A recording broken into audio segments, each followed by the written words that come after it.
My name's Daryl Mann. I'm the Sales and Marketing Manager for BlueScope Flat Steel Products. Essentially, we're a processing, warehousing and distribution business in steel and aluminium products.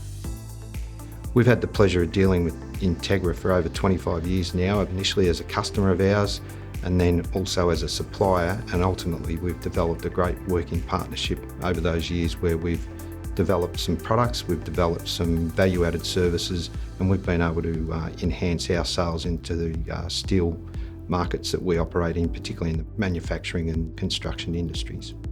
We really found that they were looking to innovate, look at different ways of manufacturing processes, different ways of value adding to some of the products and services that they offered.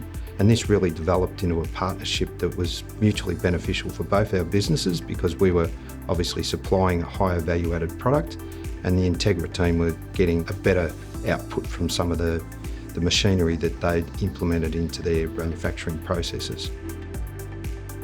We come up with some mutually beneficial opportunities around a product that we branded as Uniblanks. We sell and distribute a lot of steel products out in the market, and predominantly a lot of those products are very much a commodity basis.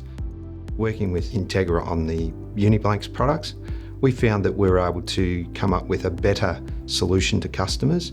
It was a longer selling cycle, it was more technical, but again, working with the team at Integra, our salespeople learnt a lot of information, ability to understand some of the manufacturing techniques, and to pass on that information and that value to our customers was fantastic in the development of some of our salespeople out in the market.